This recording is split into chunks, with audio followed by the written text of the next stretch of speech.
Welcome back to Braintree Today. I'm Martha Konstandinidis and you're watching BCAM TV. Now we'll be getting into our latest stories from the week.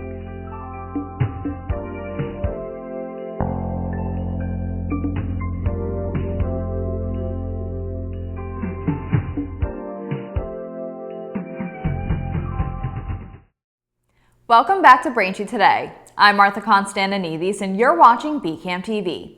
Now we'll be getting into our latest stories from the week. The United States has given initial approval for a $3.5 billion deal to sell air-to-air missiles to Saudi Arabia as part of ongoing military support ahead of President Donald Trump's planned visit to the region later this month.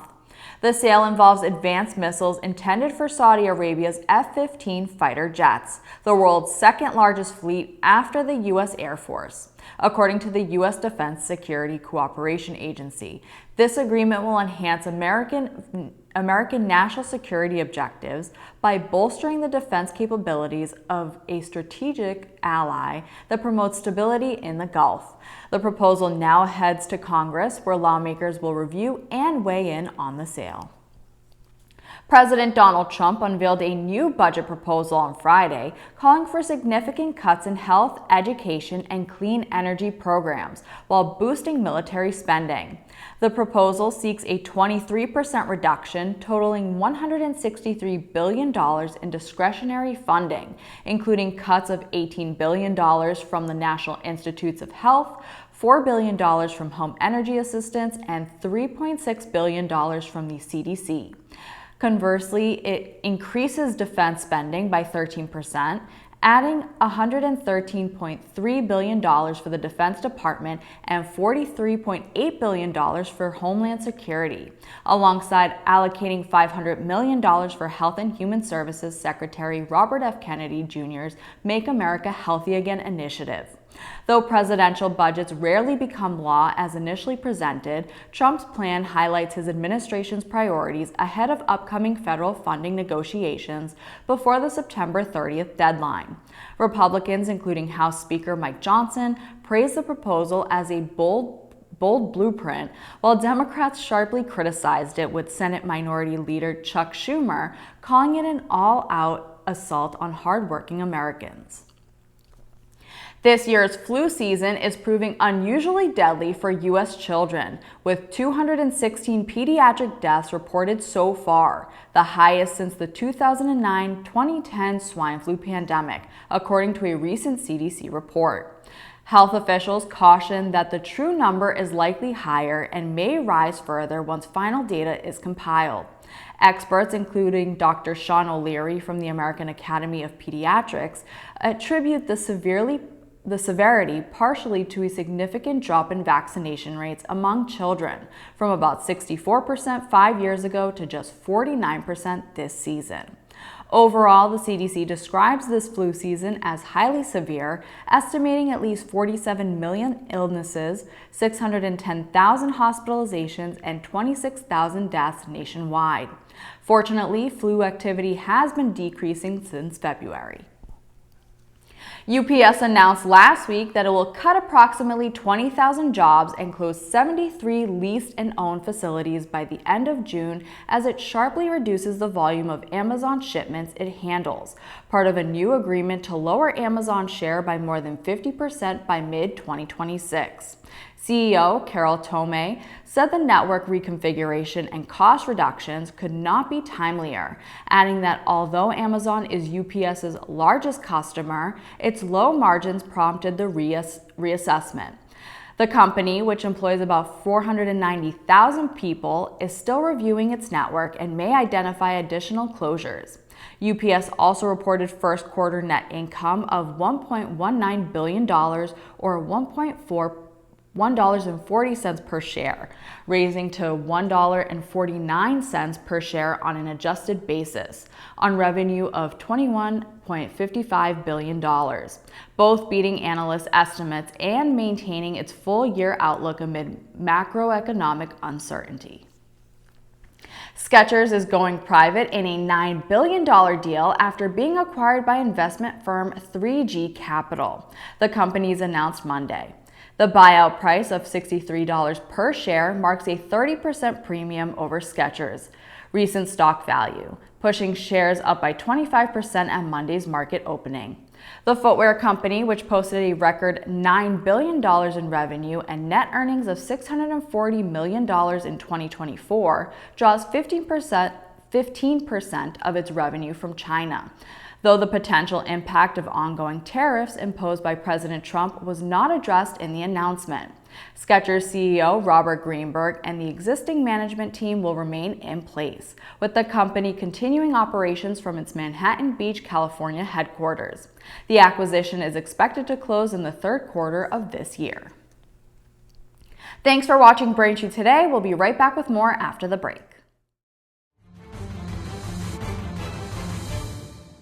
Hi, I'm Tom Lyons, a retired captain from the Quincy Fire Department and the author of the book Fighting Fire, A Proactive Approach. Cooking is the leading cause of home fires.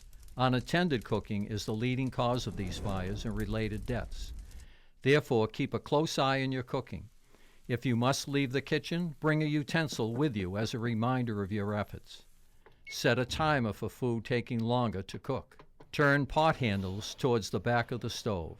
Keep a lid nearby when cooking. If a small grease fire starts, slide the lid over the pan and shut off the burner. You can take an active role in your safety. Cooking safety starts with you. Welcome back. Students at Archbishop Williams High School in Braintree honored 11 local veterans Friday during a Youth and Valor Assembly, where they read aloud essays crafted from interviews detailing each veteran service and sacrifice. Led by the Norfolk County Sheriff's Office, the program provided veterans like U.S. Marine Corps veteran Stephen McCartney a chance to share their experiences and connect with younger generations. It's good to get around young people and listen to what they have to say, McCartney said, praising the students' thoughtful questions and calling the event a very enjoyable time. Braintree will honor veterans this Memorial Day weekend with a special ceremony scheduled for Sunday, May 25th at 11 a.m. at Blue Hill Cemetery located at 700 West Street. Complimentary coffee and donuts will also be available Saturday through Monday from 9 a.m. to 3 p.m. in the tent adjacent to the Veterans section. Residents who can't attend in person can watch the ceremony later on BCAM TV's government channels Comcast Channel 8 and Verizon Channel 26. Braintree's Blue Bag program is returning for its second year, and Mayor Joyce is inviting residents to help keep the town clean. Residents can participate by picking up a blue bag at the mayor's office, filling it with litter collected from anywhere in town, and leaving it securely tied near the curb. After notifying the mayor's office about the location, the Department of Public Works will come by to pick it up. For more information or to get involved, contact the mayor's office at 781-794-8000. The town of Braintree will kick off its annual hydrant flushing program on May 5th, running Monday through Thursday from 7 p.m. to 4 a.m. through the end of August. Officials warn residents they may experience dirty water during the flushing process and ask for patience, advising people to avoid doing laundry during flushing hours and to check that water runs clear before using washing machines. If water appears dirty, residents should run cold water until it clears and then run an empty washing machine cycle. Signs will be posted in affected areas, and the town reminds residents it is not responsible for any laundry damage caused during the maintenance work. For questions or concerns, residents can contact the Water and Sewer Office at 781-794-8097. The Braintree Senior Center is offering a full slate of weekly programs and special events for residents 60 years and older. Weekly offerings include Spa Day by appointment, daily fitness classes, Game Day on Tuesdays, the Asian Outreach Group on Wednesdays, and Movie Day on Fridays.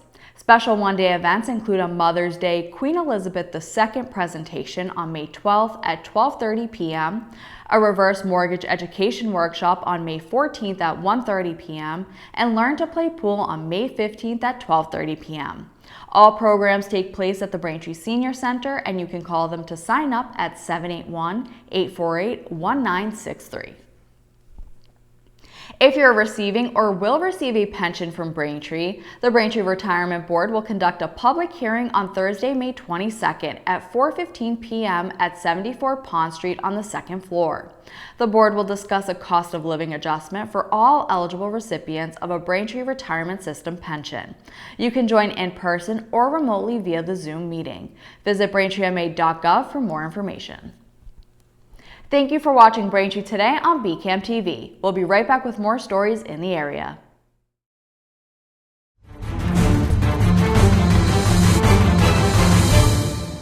Hi, I'm Tom Lyons, a retired captain from the Quincy Fire Department and the author of the book Fighting Fire, A Proactive Approach.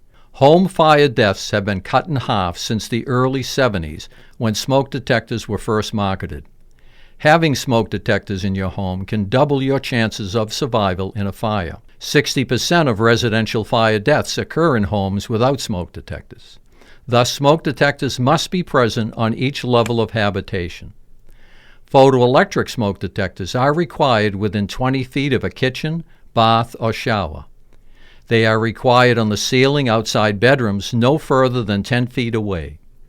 They are also required to be present on the ceiling at the base of stairwells. Additional placement may be required depending upon the year the home was built or when a substantial addition was added. Create a safe home environment. Maintain your smoke detectors. Thank you for doing so. Welcome back to Braintree Today. Now let's get right into more stories. Massachusetts regulators announced late last week that gas companies may have been overcharging customers under the state's gas system enhancement plan. The plan lets utilities pass the cost of replacing aging pipes onto ratepayers, part of a broader effort by the Department of Public Utilities to rein in soaring natural gas bills. In orders issued Friday, the DPU immediately cut the share of revenue utilities can recover for pipe repair and replacement from 3% to 2.5%, with further reductions to 1.5% by 2027. Since the program began in 2015, spending per mile has nearly tripled, from $1.3 million to $3.5 million, while Eversource and National Grid's replacement costs have climbed 61% and 63% respectively since 2020, both well above inflation. Regulators say these measures should start lowering bills this year, and the DPU will investigate the overcharging concerns further. Congressman Stephen Lynch drew a diverse crowd to Quincy's Town Hall Plaza on Saturday, where supporters rallied under banners for unions, workers' rights, immigrant protections, and pleas to save Medicare, veterans benefits, and PBS. The congressman urged attendees to channel their energy beyond Massachusetts to influence upcoming elections and reclaim the U.S. House. Boston Children's Hospital is hosting a blood drive Thursday, May 22nd at the Thomas Crane Public Library in Quincy. You can head to 40 Washington Street from 10 a.m. to 5 p.m. Just watch out for the specially outfitted Bloodmobile on site. Organizers say all presenting donors will receive a free Boston Children's cooler bag, and appointments can be made by scanning the QR code on flyers, visiting bostonchildrens.org/halfpints, or calling 617-355-6677. Any questions can be directed at Dan at coughlindi40@yahoo.com. The Quincy Choral Society will present its spring concert, I Hear America Singing, on Sunday, May 11th. The concert starts at 4 p.m. at St. Mary of the Hills Church at 29 St. Mary's Road in Milton. Under the direction of Artistic Director Sarah Labrie and accompanied by pianist Gingy Grimes, the performance will feature a brand new commission by acclaimed composer Melissa Dunphy. Tickets are $20. Just visit quincychoral.org for more information. Weymouth will pay tribute to 5 Medal of Honor recipients this Memorial Day with the unveiling of new bronze statues at a special ceremony on Monday, May 26 at 11 a.m. at the Ralph Talbot Amphitheater outside of Town Hall. Mayor Robert Hedlund and the Weymouth Veterans Council will lead the event, making Weymouth the only town in the country with 5 Medal of Honor honorees. The ceremony will feature remarks from Weymouth native and retired 2-star Major General Paul K. Hurley, and will include student participants, local honor guards, a wreath laying for the 50th anniversary of the end of the Vietnam War, and the ceremonial raising of military flags. Funded in part by donations and Weymouth 400, each 6-foot statue will be paired with a citation plaque. Following the tribute, the United States Coast Guard Band will perform a free concert at 1 p.m. Thanks for watching Braintree Today. We'll be right back with more in sports and entertainment.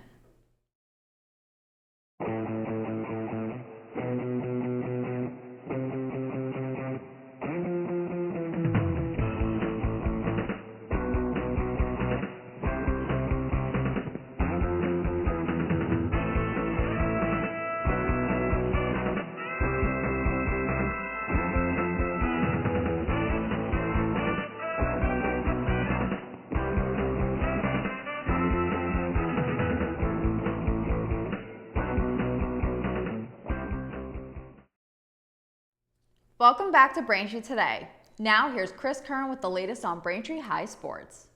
Braintree baseball wins 2 out of 3 of their games this week, moving to 8-3 on the season. Their only loss coming in a close game to Natick, 2-0, while they have 2 commanding victories over Framingham and Milton. Round 2 shortstop. Nice stop over there at short and a great play. They go on this week to play Brookline, which was moved to Thursday because of rain, Wellesley on Wednesday, and Hingham on Friday. The softball team gets their first win of the season over Framingham. This game started off looking like every other Braintree game. They were down 3-0 in the first inning, even letting up an inside-the-park home run in the third. The bats and pitching started heating up through the third inning, and they mounted a comeback. Braintree wound up scoring 4 in the bottom of the 6th inning, putting the game out of reach. They ended the week winning 2 and losing 2, now having a record of 2-10 on the season. On the ground, this one to third. Bobbled for a moment. Throw across, and just in time. Throw to third, not in time. And now McPhee heads for home. McPhee will score. And Braintree has the lead for the first time, 5-4. They go on this week to face Brookline, which was also moved to Thursday, Wellesley on Wednesday, and Weymouth on Friday. The volleyball team wins 2 out of 3 this week, having a good win, 3-0 against Framingham, where they won the first set 25-12. Framingham came out hot, though, in the second set, getting a big lead early. Braintree made an 8-point comeback in the second set, winning 27-25, and then they won the third set 25-17. Looked like maybe a 2-touch as Framingham plays it back. Both sides with the effort, and Framingham too much as they hit that one out of bounds, and a killer loss in the second set for the Flyers, who gave Braintree all they could handle in that second set, but Braintree prevails 27-25. They go on this week to play Boston Latin on Monday, at Needham on Tuesday, and at Walpole on Thursday. The boys lacrosse team takes 2 losses this week, with a tough one coming to Natick. This game got away from Braintree quick. Though they let up 15 goals, I think their goalie was the star of the game. The team let up a lot of chances, but he was able to make a lot of saves. Braintree scored with 10 seconds left, killing Natick's hopes of a shutout. They move on to be 2-7 on the season, and go on to play at Brookline on Tuesday, versus Wellesley on Thursday, and versus Canton on Friday. Girls lacrosse has 2 commanding victories this week, 16-6 versus Framingham, and 15-5 versus Pembroke, while having a close loss, 8-7 versus Natick. Of the pack, and again they find the back of the net. Wow, this is really incredible. They're going to burn some time here. Going inside and shooting and scoring. A 10th goal of the game. They move on to be 7-5 on the season, and go on to play home versus Brookline on Tuesday, at Wellesley on Thursday, and at Canton on Friday. The rugby team this week takes a tough loss to Blue Hills, 45-17. They go on to play Hanover next Friday. Let's send it back to Martha in the studio. Now, this week in entertainment, we have 3 recommendations for you to watch. First, Thunderbolts follows an unconventional team of anti-heroes who must embark on a dangerous mission that will force them to confront the darkest corners of their past. The film stars Florence Pugh and Sebastian Stan. You can watch Thunderbolts now in theaters. Up next, The Accountant 2 follows forensic accountant Christian Wolff, who applies his brilliant mind and illegal methods to reconstruct the unsolved puzzle of a Treasury chief's murder. The film stars Ben Affleck and John Bernthal. You can watch The Accountant 2 now in theaters. And finally, Until Dawn follows a group of friends trapped in a time loop where mysterious foes chase and kill them in gruesome ways, must survive until dawn to escape it. The film stars Ella Rubin and Michael Cimino. You can watch Until Dawn now in theaters. That'll do it for news today. Remember, if you're a customer of Verizon, you can watch BCAM TV in high definition on channel 2128. You can also now see us in high definition on Comcast on channel 1073. I'm Martha Konstandinidis, and thank you for watching Braintree Today on BCAM TV. We'll see you next time.